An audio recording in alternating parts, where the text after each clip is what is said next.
할렐루야. 우리 좌우에 계신 분들과 인사 나누겠습니다. 할렐루야. 축복합니다. 만나서 반갑습니다. 제 옆에 앉아주셔서 감사합니다. 행복합니다. 권사님 때문에 행복합니다. 집사님 때문에 행복합니다. 장로님 때문에 행복합니다. 감사합니다. 인사 나누시고요. 장마철입니다. 여러분, 그 장맛비가 내리고 있는데 한국이 점점 열대가 되고 있는 것 같아요.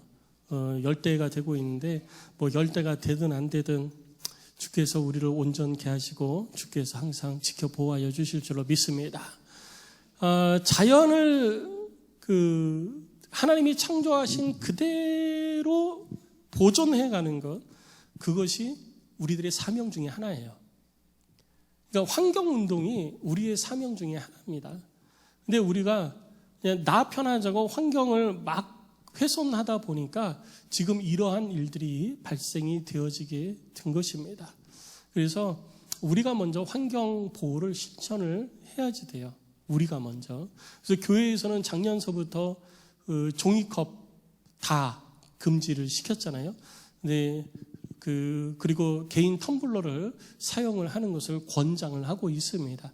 그래서 2층 소그룹실에도 가면은 종이컵이 하나도 없고 다 개인 텀블러로 사용하도록 하고 텀블러를 비치를 해놨어요.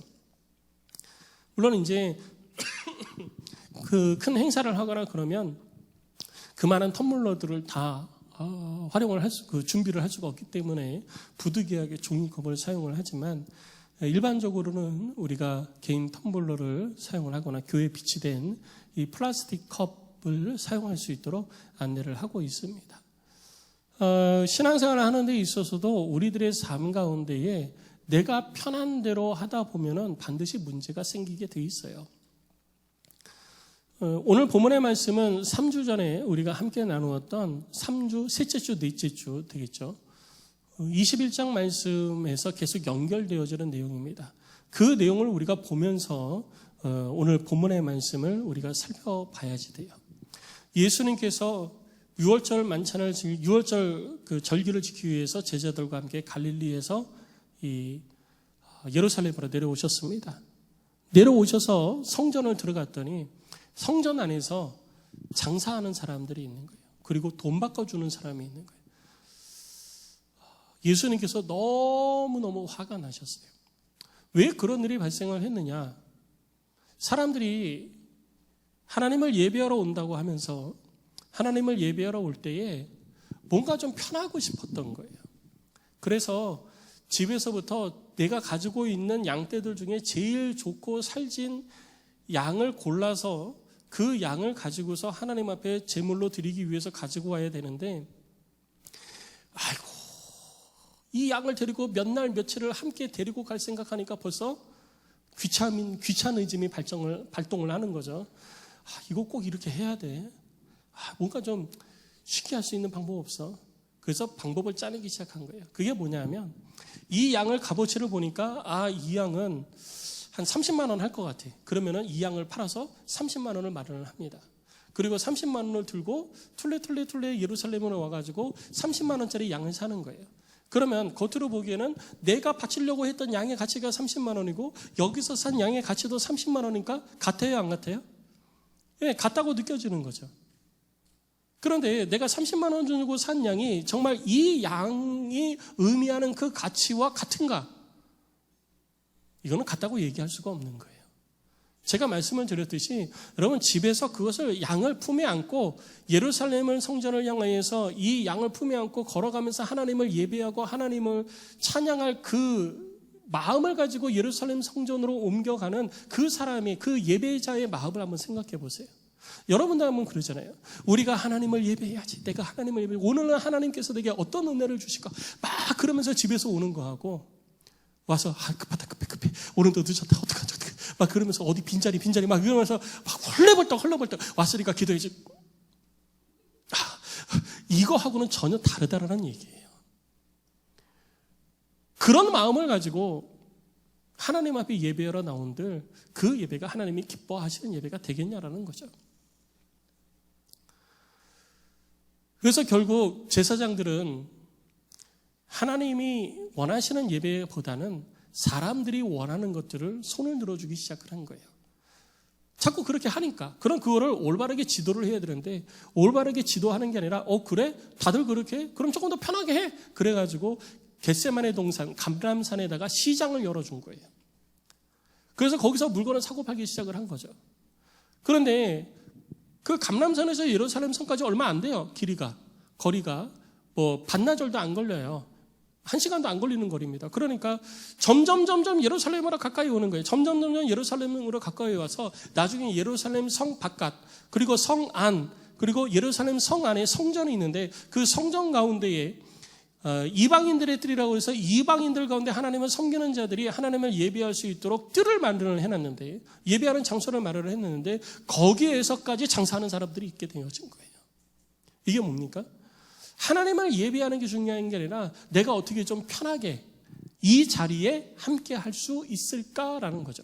현대사회에 들면서 우리는 이 편의를 우리들의 삶 가운데도 너무 추구를 하고 있어요. 좋은 건물에, 좋은 냉난방 시설에, 화려한 조명과 화려한 음악, 멋진 찬양 인도자, 그리고 아름다운 찬양, 막 우리들의 귀를 홀리는 찬양, 막 여기에 현혹이 돼가지고 하나님보다는 거기에 더 마음을 둘 때가 종종 있다라는 것입니다. 그것이 필요 없다라는 게 아니에요. 문제는 거기에 내 마음을 뺏겼을 때가 문제라는 거죠. 내가 그렇게 하면서 스스로 만족해하는 거예요. 뭐라고 만족해하냐면 나는 하나님을 온전히 예배했어라는 그런 엉뚱한 자기 만족 속에 빠져서 신앙생활을 하고 있다라는 것이죠. 비를 맞아가면서 두 손을 높이 들고 하나님을 예배하고 찬양해 본 적이 있으십니까? 무릎이 아파도 일어서서 전심으로 하나님을 예배하고 찬양하며 그 은혜 가운데 서신 적이 있으십니까? 어떤 특별한 때에는 내가 그렇게 합니다. 그러면 주일에 우리가 모여서 함께 예배하는 그 시간에 베풀어지는 은혜와 어떤 특별한 기간에 베풀어지는 은혜가 다릅니까? 하나님의 은혜는요, 사모하는 자에게 임하는 것입니다. 어떤 특별한 시간이라고 해서 하나님의 은혜가 임하고 매주 드려지는 예배라고 해서 하나님의 은혜가 임하지 않는 것이 아니라는 것이죠. 우리들의 하나님을 예배하는 자의 그 심령의 상태가 중요한 것입니다. 우리가 좋은 밭이 되어져 있을 때 하나님의 은혜를 향한 그 간절한 사모함이 하나님의 은혜를 경험하게 하는 것입니다. 오늘 이 자리에 오실 때 여러분 얼마나 예배를 사모하셨습니까? 얼마나 하나님이 베푸신 은혜를 사모하며 이 자리에 오셨습니까? 나를 구원하신 그 하나님의 예수 그리스도를 십자가에 못 박으시면서까지 나를 구원하신 그 하나님의 은혜를 얼마나 가슴에 담고 이 자리에 오셨습니까? 그 은혜가 아니었으면 내가 하나님을 찬양하지도 않았고, 내가 천국에 대해서 소망을 갖지도 않았고, 내가 지옥을 향해서 달려가고 있는 삶을 살면서도 그것이 지옥을 향해 가는 삶인 줄도 모르고 그렇게 삶을 살지 않았겠습니까? 그런데 내 삶이 죽음을 향하여서, 멸망을 향하여서, 사망을 향하여서 걸어가는 그 걸음이 생명을 향하여서 나아가는 걸음으로 바뀌었잖아요.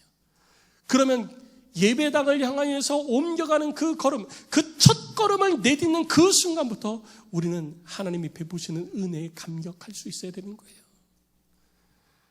그 은혜가, 그 하나님의 은혜를 향한 갈망이 여러분 가운데 있으시기를 주의 이름으로 축복합니다. 그런 갈망이 있을 때 하나님이 말씀하시는 그 말씀 앞에 우리는 아멘할 수 있는 거예요. 그런데 오늘도 한번 가보자.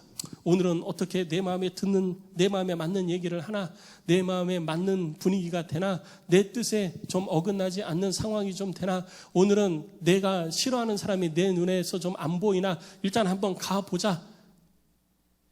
그런 마음을 가지고 예배에 참여하는 자들이 어찌 하나님의 은혜를 경험할 수 있겠습니까? 바라기는 안되게 모든 성도 여러분, 세상의 가치가 아니라 나의 편리함과 나의 편함을 추구하는 것이 아니라 하나님을 전심으로 예배하고 찬양하는, 영과 진리로 하나님을 예배하는 그 하나님의 온전한 예배자, 그 예배자가 오늘 이 자리에 함께 예배하는 저와 여러분들이 되시기를 주의 이름으로 축복합니다. 그렇게 예수님께서 그 장사하는 사람들을 보시고 그 상을 다 엎으셨잖아요. 비둘기 날아다녀, 양들 막 이리저리 뛰어다녀, 동전들 막 하늘로 막 치솟아 올라 막 난리도 아니었죠. 당시에는 성전세를 내기 위해서는 드라크마가 아니라 세겔을 사용을 해야 됐어요. 그러니까 제사장들도요, 할 말이 있었어요. 뭐냐면 우리가 우리 편하자고 했냐, 저 사람들 편하자고 했지. 그렇잖아요. 제사장들 입장에서는 그런 거예요. 내가 편하려고 했냐, 여기 예배하러 오는 사람 예배하러 오는 사람 편하게 해주려고 한 거지 내가 편하려고 한 거 아니야. 그런데 그것으로 인해 가지고 많은 사람들이 다른 사람을 속여서 자신의 이득을 챙기는 일들을 행하게 되었던 것입니다. 그래서 교회는요, 하나님을 예배하는 것에 초점을 맞추고 하나님을 온전히 예배하는 것에만 초점을 맞춰야 돼요. 성도들한테 초점을 맞추고 사람이 어떻게 하면 편하게 할 수 있을까, 편하게 있을 수 있을까에 그것이 필요 없다는 게 아니에요. 잘 들으셔야 돼요. 그것이 필요 없는 게 아니라 거기에 몰입이 되어지기 시작할 때 교회는 무너지기 시작하는 겁니다. 그래서 조금 불편해도, 조금 덥고, 더울 때 덥고 추울 때 춥고 좀 나하고 안 맞아도, 환경이, 물리적 환경이 어떠한들 하나님을 향한 나의 열정과 그리고 하나님의 은혜를 향한 갈망이 그 환경의 모든 상황을 뛰어넘을 수 있어야 되는 거예요. 그런 예배자가 하나님이 기뻐하시는 예배자인 것입니다. 그런 예배자가 되시기를 바랍니다. 그렇게 하고 예수님께서 베다니로 내려가셨다가 쉬시고 다시 예루살렘 성으로 들어오신 거예요. 바로 예루살렘 성으로 다시 들어오신 그날 아침에 오늘 본문의 내용이 시작하는 것입니다. 예수님께서 성전으로 들어가셔서 다시 하나님의 말씀을 가르쳐 주셨어요. 모인 사람들에게, 그때 당시에는 구약 성경이죠, 구약의 말씀을 가르쳐 주시고 선지자의 말씀을 가르쳐 주시고 천국의 복음에 대해서, 하나님의 나라에 대해서 가르쳐 주시는데, 그때 대제사장들과 백성의 장로들이 예수님을 찾아왔습니다. 그들이 그냥 예수님을 찾아온 게 아니고 그들은 아마 조사단이었을 거예요. 그 전날 예수님께서 성전 안에서 장사하는 사람들의 상을 둘러엎고 환전상들의 상을 다 엎으셨잖아요. 그래서 많은 사람들이 손해를 봤을 겁니다. 그럼 손해본 사람들이 그것을 누구한테 가서 따졌겠어요? 대제사장에게 가서 따지지 않았겠습니까? 아니, 우리가 이렇게 당신들의 허락을 받아서 장사를 하고 있는데 갈릴리에서 온 예수라는 사람이 말이야 와가지고 우리의 상을 다 둘러엎고 우리들로 손해보겠습니다. 당신들 어떻게 합니까? 당신들이 그거 허락한 겁니까? 라고 하면서 대제사장들과 장로들에게 항의를 하지 않았겠어요? 그러니까 대제사장과 장로들이 그때 당시에 유대인 공회가 있었습니다. 공회. 그 공회에서 회의를 하고 조사단을 파견을 한 거예요.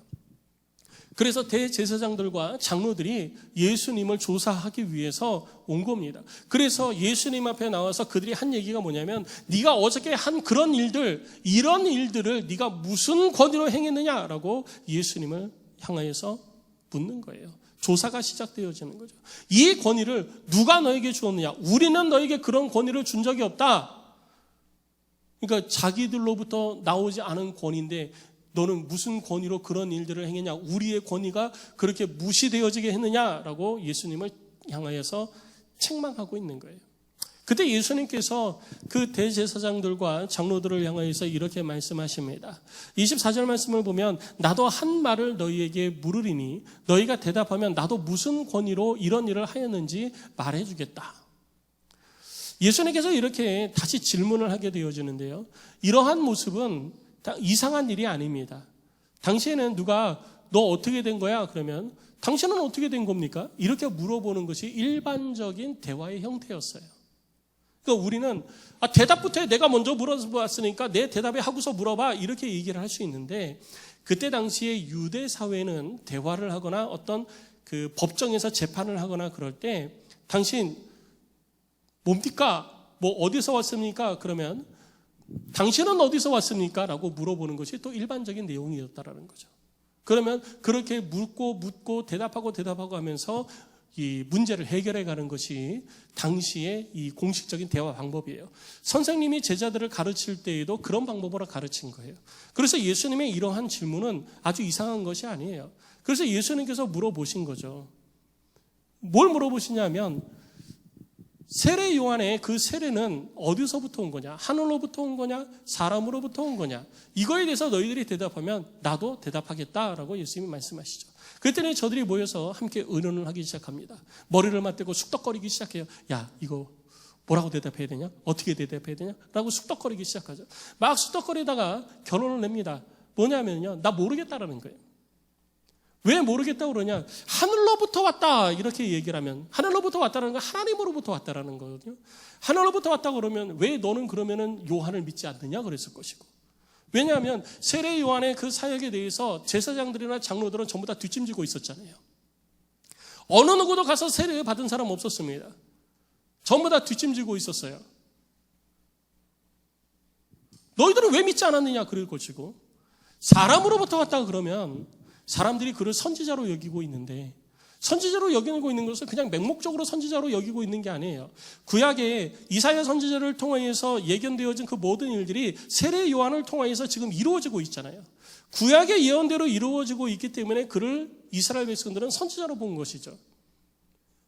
그러니까 백성들이 선지자로 보고 있는데 우리가 사람으로부터다 그러면은 백성들이, 그를 선지자로 믿고 있는 백성들이 우리를 돌로 치지 않겠냐. 백성들이 두렵다. 오늘 같은 본문, 오늘 본문에서는 무섭다라고 표현되어져 있어요. 26절에. 그런데 같은 본문이 기록되어져 있는 누가복음 말씀에는요, 백성들로부터 돌로 맞게 될 것이다 라고 두려워하는 마음을 구체적으로 표현을 하고 있는 거죠. 그러면 어떻게 대답해야 되냐? 이러지도 못하고 저러지도 못하고 대답하지 말자. 이렇게 결론은 이거예요. 대답하지 말자. 그게 뭐냐면 난 모른다. 무슨 청문회 하는 것도 아니고요. 어떻게 된 겁니까? 모릅니다. 어떻게 된 겁니까? 모릅니다. 청문회 하듯이 그렇게 난 몰라요. 이건 대답하기 싫다라는 얘기예요. 진짜 몰라서가 아니라 대답하기 싫다라는 거죠. 그때 예수님께서도 그럼 나도 대답 안 하겠다라고 말씀을 하십니다. 나의 이런 내가 행하였던 그 권위가 어디서부터 온 것인지 나도 대답하지 않겠다. 근데 예수님께서는 어떠한 상황 가운데 있어도요, 그냥 논쟁으로 끝내시는 분이 아니십니다. 그 논쟁 속에서 하나님의 뜻을 반드시 바로 가르쳐 주시는 것이 예수님의 사역 방법이었어요. 그래서 예수님께서 그 모인 그 대제사장들과 장로들에게 이렇게 말씀하십니다. 그러면 이 얘기를 한번 들어봐라. 어떤 사람이 두 아들이 있는데 큰 아들을 불러서 얘야, 너 포도원에 가서 일 좀 해라.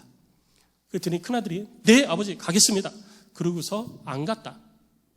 그리고 둘째 아들에게도 불러서 얘야 너 포도원에 가서 일 좀 해라 그랬더니 싫어요. 난 안 갈래요. 그리고 나갔는데 나중에 보니까 뉘우치고 그는 포도원에 가서 일을 했다. 그러면 그 둘 중에 누가 아버지의 뜻대로 행한 자냐? 이거는 뭐 대신 물을 수가 없잖아요. 이미 쭉 앞에 예가 나왔기 때문에. 그래서 이 대제사장과 장로들이 대답을 안 할 수가 없었습니다. 대답을 하죠. 둘째 아들입니다. 그때 예수님께서 맞다. 둘째 아들이 맞다. 그렇기 때문에 너희들보다 세리들이나 창녀들이 먼저 하나님의 나라에 들어갈 수 있는 것이다. 그들은 믿었기 때문이라는 거예요. 믿었기 때문에 하나님의 나라에 들어갈 수 있다. 그러나 너희는 믿지 아니하였기 때문에 하나님의 나라에 들어가지 못할 것이고 또 이것을 보고도 끝내 뉘우치지 아니하였기 때문에 하나님의 나라에 못 들어간다라고 말씀을 해 주시는 것이 오늘 본문의 내용입니다. 오늘 저는 이 예수님과 장로들과 그리고 대제사장들의 이 대화를 통해서 무슨 권위 논쟁, 여러분 성경에 아마 그렇게 기록이 되어져 있을 거예요. 권위 논쟁, 뭐 이렇게 뭐 예수님의 권위를 두고 논쟁하다 이렇게 제목이 붙어 있을 텐데 이거는 권위 논쟁이라기보다는 하나님의 뜻을 행하는 자의 모습에 대해서 이야기를 해주고 있는 겁니다. 저는 오늘 본문을 통해서 두 가지 말씀을 드리고 싶어요. 주님이 우리에게 주시는 두 가지 주제는 뭐냐면요. 첫 번째는 우리가 하나님을 섬긴다 하면서 세상의 가치에 더 무게중심을 둘 때 우리는 하나님의 뜻에서 멀어질 수밖에 없다는 것입니다. 이 대제사장들과 그 장로들이 하나님의 뜻을 몰랐나요? 하나님의 뜻을 알고 있었죠. 그런데 하나님의 뜻보다 저들이 먼저 더 고민한 것은 뭐냐 하면 어떻게 하면 자기들이 무시되어지지 않을 것인가를 더 고민한 거예요. 자신들이 가지고 있는 권위, 자신들이 가지고 있고 누리고 있는 지위, 이런 것들이 훼손되어질까 전전긍긍했던 것입니다. 세례 요한을 왜 그들이 인정하느냐? 여러분, 세례 요한이 잡힐 때에도요, 대제사장들이나 장로들은 아무 말 안 했습니다. 감옥에 갇혔을 때에도 누구 하나 세례 요한을 풀어달라고 그들이 나서서 요구한 사람 없었습니다. 세례 요한이 참수형을 당하고 죽임을 당하고 난 이후에도 세례 요한이 죽은 것에 대해서 항의한 사람이 아무도 없었어요. 그들은 하나님의 뜻이 어디에 있느냐라기보다는 내 지위가 훼손되어지지 않는 것에 더 전전긍긍했던 것입니다. 하나님의 뜻을 바로 세우고 하나님의 뜻 가운데 행하는 것이 우선이 아니라 내 지위가, 내 권위가, 내가 가지고 있는 것들이 무너지지 않게 하기 위해서 더 전전긍긍하는 모습을 가지고 있었던 거예요. 그래서 하나님의 뜻에서 멀어졌던 것입니다. 하나님의 뜻을 알기는 알았지만 하나님의 뜻과는 상관없는 삶을 살고 있었다는 것이죠. 그럼 그들만 그랬을까요? 지금 이 세대를 살아가고 있는 저와 여러분들은 어떨까요? 우리는 예수 그리스도를 주로 고백하고 이 땅에서 삶을 살아갑니다. 그런데 이 땅에서 우리들이 가지고 있는 것들이 많죠. 세상의 지위, 권력, 그리고 물질, 학력, 배경, 많은 것들을 가지고 있습니다. 근데 주를 섬기는 데 있어서 그것이 여러분들에게 어떤 역할을 하고 있습니까? 하나님의 말씀대로 순종하고 하나님의 말씀대로 삶을 살아가는 데 있어서 그것이 걸림돌이 되고 있다면 우리는 과감하게 그것을 내려놓을 수 있어야 되는 거예요. 그것이 나쁘다라는 것이 아닙니다. 그것이 우리들이 이 땅에서 삶을 살아가는 데 있어서 필요한 것입니다. 그런데 필요한 것이지 절대적인 것은 아니라는 거예요. 그런데 우리는 언제부턴가 우리들의 신앙이 우리들의 필요에 따라 가지고 흔들리고 있다는 것입니다. 절대적인 하나님을 향한 신앙이 우리의 필요에 따라 가지고 흔들리고 있는 모습을 우리가 갖추게 되어지고 있다는 거예요. 그래서 내가 이렇게 했을 때, 내가 주를 섬긴다고 했을 때 내 지위가, 내 권위가 문제가 되지 않을까? 다른 사람들이 나를 어떻게 생각할까? 다른 사람들이 나를 비난하면 어떡하지? 다른 사람들이 나를 향해서 손가락질하면 어떡하지? 다른 사람들이 나를 향해서 책망을 하면 어떡하지? 이걸 먼저 생각하는 거예요. 내가 하나님의 뜻을 이루어 가는 것보다 사람의 눈치를 더 보기 시작을 한 겁니다. 이 땅에서 우리는 삶을 살아가면서 하나님의 백성으로서의 자긍심을 가지고 살아야지 되는 거예요. 하나님의 뜻 가운데 행하는 자는 하나님이 책임져 주십니다. 그러나 하나님의 뜻에서 벗어나고 세상을 향해서 나아가는 자는 하나님이 결코 그의 삶을 책임져 주시지 않습니다. 성도 여러분, 이 땅에서 삶을 살아가는 동안 대제사장들이나 아니면 장로들처럼 쓸데없는 것에 마음을 두고 전전긍긍하지 않기를 바랍니다. 하나님의 뜻에 마음을 두고 하나님의 뜻 가운데 온전히 순종하면 하나님이 우리의 걸음을 인도해 가시잖아요. 근데 왜 내 마음 가운데 사람의 눈치를 봅니까? 왜 내 마음 가운데 내가 가지고 있는 권위와 권력, 내 배경 이런 것들이 훼손되어지고 다칠까 봐 하나님의 뜻 앞에서 머뭇거리고 계십니까? 하나님의 뜻 앞에서 머뭇거리지 말고 담대히 나아가 주의 복음을 전하시고 드러내시고 나타내시고 여러분들의 삶을 통해서 역사하시는 하나님의 일하심을 드러낼 수 있는 하나님의 사람이 되시기를 주의 이름으로 축복합니다. 며칠 전에 교단 목사님들 50대, 40대 후반, 50대 초중반 목사님들 한 40명이 모여서 세미나를 했어요. 세미나를 하는데 강의하시는 교수님이 이렇게 표현상에 뭐라고 표현하시냐면 하나님께서 레위인과 제사장을 차별했다 이렇게 표현하시더라고요. 되게 불편했어요. 하나님이 언제 차별이 아니라 그것은 적절하게 구분하시고 역할을 분담하시고 그 역할에 따른 대가를 얻게 하신 거거든요. 그런데 그것을 하나님이 차별했다라고 표현하더라고요. 그리고 그 차별이 나중에 평등으로 되어져서 레위인이 제사장의 역할을 하게 되어졌다. 그래서 평등이 되어진 거다. 이해가 안 됐어요. 아무도 항의를 안 하더라고요. 거기에 동의를 하는 건지. 그래서 제가 그랬어요. 또 예전에 신학교 다닐 때 이게 살아가지고 교수님, 하나님이 차별하신 겁니까? 하나님이 언제 레위인과 제사장을 차별했습니까? 그거는 차별의 대상이 되어지지를 않는 거 아닙니까? 그랬더니 차별이라고. 그래서 저하고 한 2, 3분은 논쟁을 했어요. 못 참겠는 거예요. 거기에 대해서 저는 동의를 할 수가 없는 거예요. 하나님의 말씀이 훼손되어지고 하나님의 뜻이 훼손되어지고 있잖아요. 그거를 제가 어떻게 참아요? 못 참겠는 거예요. 그래서 막 따졌죠. 그랬더니 이제 계속 논쟁이 되어지니까 결국은 다른 주제로 넘어갔는데, 식사 자리에서 만나서 한 번 더 하려고 그랬는데 다른 목사님들이 말려가지고 제가 더 이상은 얘기를 못했습니다.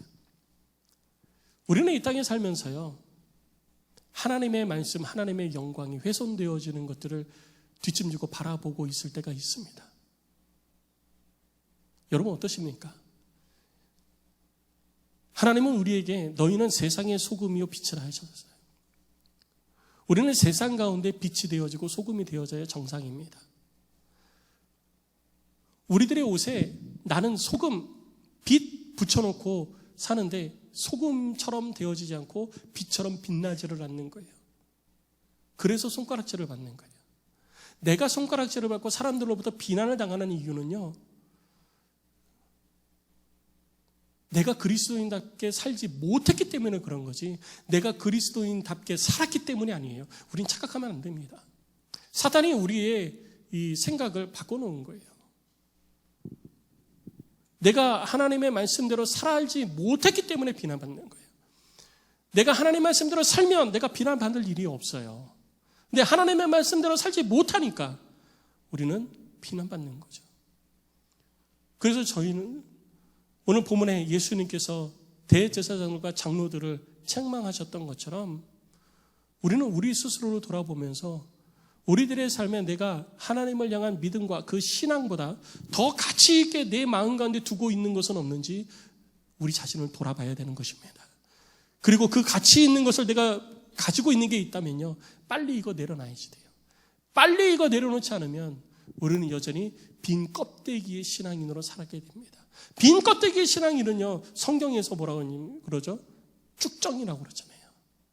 결국 마지막 때에 심판의 불을 피하지 못하게 됩니다.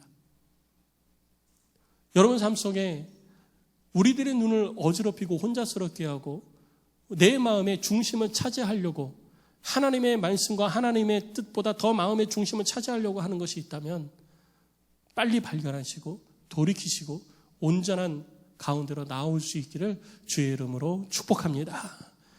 그리고 두 번째 우리가 기억해야 될 것은요, 오늘 둘째 아들에게, 첫째 아들, 둘째 아들에게 아버지가 말씀하셨잖아요. 야, 너 가서 일을 해라. 그런데 겉에서는 네, 가겠습니다. 첫째 아들은. 둘째 아들은 싫어요, 안 가요 라고 한 거예요. 그런데 실제로 나중에 보니까 큰 아들은 안 갔어요. 가겠다고 그러고서 안 갔어요. 둘째 아들은 안 가겠다 그러고서 깨닫고 뉘우치고 갔다라는 것이죠. 예수님은 이 둘째 아들이 누구와 같다고 얘기하냐면 세리들과 창녀들과 같다라고 말씀하고 있습니다. 세리와 창녀들은요, 당시에 가장 인정받지 못하는 자들이에요. 사람들이, 유대인들이 정말 말 그대로 사람 취급을 안 합니다.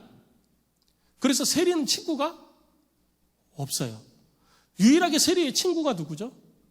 예수님이 되어주신 거예요. 친구가 없어요. 아무도 상대를 안 해줍니다. 그런데 오늘 본문의 말씀을 통해서 우리들이 기억하는 것은요, 우리가 이 땅에서 무슨 모습으로 살아가는지 하나님이 관심이 없다라는 거예요. 내가 이 땅에서 대제사장으로 살아가든지 장로로 살아가든지 하나님은 그거 관심 없어요. 그게 중요한 게 아니라는 거예요. 내가 이 땅에서 무슨 지위를 가지고 있느냐, 무슨 역할을 하고 있느냐, 무슨 얼마나 많은 재산을 가지고 있느냐, 얼마나 많은 부를 누리고 있느냐, 얼마나 많은 지위를 가지고 있고, 얼마나 많은 사람들한테 존경을 받고 있는 위치에 있느냐, 하나님은 여기에 관심이 없는 거예요. 하나님이 진짜 관심 있는 건 뭐냐면요, 아버지의 뜻대로 하고 있느냐가 관심이 있는 것입니다. 내가 이 땅에서 잘 살 수도 있고 못 살 수도 있어요. 높은 지위에 있는 사람도 있고 낮은 지위에 있는 사람도 있습니다. 직장을 다니는 사람도 있고 못 다니는 사람도 있어요. 월급을 많이 받는 사람도 있고 적게 받는 사람도 있습니다. 사업하는 사람도 있고 회사원도 있어요. 하나님 앞에서 그게 무슨 상관인데요? 그거 아무 상관 없습니다. 우리들한테 상관이 있는 거예요. 내가 볼 때 내가 저 사람보다 더 좋은 직장 다니니까, 내가 저 사람보다 더 높은 위치에 있으니까, 내가 저 사람보다 더 높은 권위를 가지고 있으니까 우리가 얘기하는 겁니다. 하나님은 그거 관심 없어요. 하나님은 뭐에 관심이 있느냐? 내 뜻대로 행하고 있느냐에 관심이 있다는 거예요. 앞에서는 네 합니다. 하나님의 뜻을 깨닫고 네 합니다. 아버지가 말씀하시죠. 야, 가서 포도원에 가서 일 좀 해라. 네, 가겠습니다. 입술의 순종이죠. 입술의 순종은 하나님을 기뻐하지 못하게 하십니다. 열매가 없습니다. 아무 열매가 없어요. 입술의 순종은 아무 열매가 없습니다. 순종은 입으로 하는 게 아닙니다. 순종은 손과 발로 하는 거예요. 순종은 입으로 하는 건 아닙니다. 근데 우리는 입으로 순종하면서 순종한다고 이야기하죠. 하나님의 말씀에 순종합시다. 아멘, 할렐루야 라고 이야기를 합니다. 딱 거기까지가 우리의 순종이 될 때가 많은 거예요. 하나님의 뜻을 깨달았으면요, 하나님의 뜻 앞에 우리는 온전히 순종해야 됩니다. 순종은 입술로만이 아니라 손과 발로 이어져야지 돼요. 그 순종을 하나님이 원하시는 거예요. 둘째 아들에게도 너 가서 일 좀 해라 그랬습니다. 싫어요 라고 했어요. 처음엔 거부했습니다. 하기 싫은 거예요. 내 마음에 맞지 않은 거예요. 싫어요. 그러니까 우리들의 삶 가운데요, 하나님의 뜻을 깨달아도요, 전부 다 아멘 할렐루야 이렇게 할 수도 있지만 못하는 경우도 있는 거예요. 부담이 되니까. 더운데 가서 일을 하라고. 싫어요, 저 안 갈래요 라고 할 때도 있는 거예요. 중요한 것은 처음에 그렇게 얘기했지만 추후에 깨달았으면, 깨닫고 고치고 회개하고 가서 일을 했다면 하나님이 그를 기뻐하신다는 겁니다. 우리는요, 대제사장과 장로들이 책망받은 가장 큰 이유가 뭐냐면 바로 이거예요. 그리고 맨 마지막 오늘 32절에 이렇게 얘기하잖아요. 32절을 여러분 가만히 읽어보십시오. 마지막에 보면 너희는 이것을 보고도 끝내 뉘우쳐 믿지 아니하였도다 라고 말씀하시잖아요. 뭐 했다라는 거예요? 큰아들이 가만히 보니까 네 갈게요 라고 해서, 근데 네 갈게요 라고 말을 했는데 가고 싶어요? 가기 싫어요? 가기 싫은 거예요. 그래서 미적미적거리고 안 갔어요. 근데 가만 보니까 둘째 아들도 싫어요, 저는 안 갈래요 라고 하니까 큰아들 입장에서는요, 형 입장에서는 어떤 거예요? 저런 망할 놈, 아버지가 얘기하시는데 네라고 대답을 해야지, 저런 안 간다고 저런 못된 놈이나 이렇게 할 거 아니에요? 근데 가만 보니까 그 아들은 회개하고 간 거예요. 그거를 뭐 한 거예요? 첫째 아들이 봤어요. 회개하고 봤어요. 가는 거를, 아버지의 말씀에 순종해서 가는 거를 봤어요. 봤는데도 뭐 한 거예요? 안 한 거예요. 이것이 대제사장들과 장로들의 가장 큰 잘못이라는 겁니다. 네 하고도 안 한 것도 잘못인데, 안 하겠다는 사람들이 회개하고 물로 돌이켜서 하나님 앞에 나오는 것을 보면서도 아니라는 거죠. 그래도 난 안 하겠다는 거예요. 그래도 난 안 하겠다는 거예요. 이런 고집과 아집, 이런 강팍한 마음이 우리를 병들게 하는 것입니다. 이런 마음이 우리를 하나님 앞에 징계를 받게 하는 것입니다. 그래서 우리는 우리들의 마음 가운데 제일 중요한 거는 아멘, 하나님의 말씀, 하나님의 뜻을 들었을 때는 아멘 하고 그대로 행하는 것이, 순종으로 행하는 것이 가장 좋고요. 두 번째는 그것이 내 마음에 불편하고 부담이 되고 때로는 힘들어서 내 상황과 환경이 먼저 눈에 들어오다 보니까 지금이 힘들어요, 못하겠어요, 저 안 할래요 그러고 순종하지 못한다고 그랬는데 나중에 기도하고 보니 그것이 하나님의 뜻이고 그것이 내가 해야 될 일이라는 걸 깨달으니까 하겠습니다 하고서 하는 것이에요. 그리고 가장 악한 것이 무엇이냐? 그 다음에 악한 것은요, 안 할래요 그러고서 나중에 깨달았는데 갈등하다가 안 하는 거. 제일 악한 거는요, 입술로만 하겠다고 그러는 거. 체면 문제죠. 그래도 내가 대답은 해야지. 대답해놓고 안 하는 것. 그것은요, 다른 말로 하면 거짓말하는 거예요. 거짓말하는 거예요. 그랬더니 누가 그러더라고요. 목사님, 그러면 함부로 대답하지 말아야 되겠네요. 하여튼 그렇게 잘 타고 들어가요. 아니에요. 우리는 하나님 앞에 늘 대답을 해야 됩니다. 하나님이 원하시는 하나님의 마음을 그냥 기쁘게 해드리기 위한 대답이 아니라 하나님의 뜻을 이루어 가겠다라는 우리들의 마음의 결심과 헌신의 답이 있어야 되는 거예요. 하나님은 우리에게 그 답을 요구를 하시는 것입니다. 성도 여러분, 이 세대를 살아가고 있는, 이 복잡 다양한 세대를 살아가고 있는 우리들, 하나님이 우리들의 걸음을 어떻게 인도하실지, 우리들의 앞길이 어떻게 될지 우리는 아무도 장담 못하잖아요.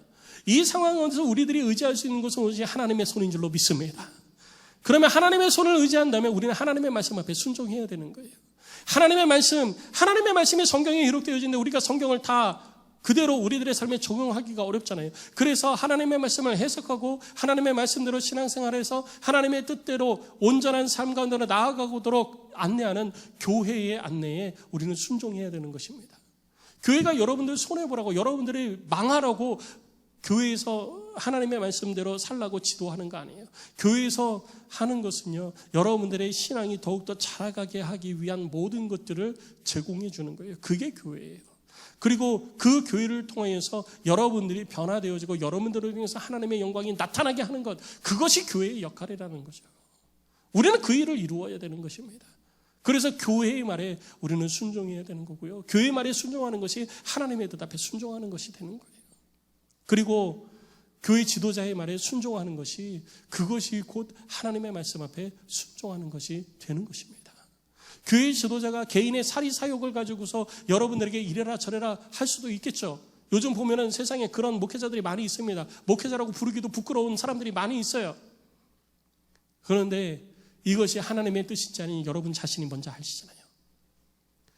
목회자를 통해서 권면 들을 때, 그리고 교회 지도자들을 통해서 권면 들을 때, 이것이 이 사람이 개인적인 욕심 때문에 나한테 말하는 것인지, 아니면 하나님의 뜻 가운데 내가 더 온전한 그리스도인으로, 신앙인으로 살아가도록 하기 위해서 나에게 권면을 하는 것인지, 우리는 듣는 사람이 이미 아는 거예요. 그래서 우리는 그 앞에 싫어요, 안 할래요, 어려워요, 나중에요 라기보다는 아멘, 하겠습니다, 해보겠습니다, 이렇게 우리들이 답하고 순종의 걸음을 옮겨갈 때 하나님이 베풀어 주시는 그 은혜의 열매를 풍성하게 거두게 되는 것입니다. 성도 여러분, 순종하시기 바랍니다. 하나님의 말씀 앞에 순종하십시오. 하나님의 뜻 가운데 순종하십시오. 하나님의 뜻을 드러내는 교회 앞에 순종하십시오. 주의 말씀을 전해서 여러분들을 온전한 그리스도인으로 세워가는 교회의 목회자들과 지도자들 앞에 여러분 순종하십시오. 그것이 여러분들이 더 건강한 신앙인으로 자라가는 방법이 되는 것입니다. 그렇게 오늘도 지난번보다 한 걸음 더, 많이 점프해가지고 높은 데로 올라가는 게 아니라 한 걸음 더 성장해가는 그런 안디옥의 모든 성도들이 되시기를 주의 이름으로 축복합니다.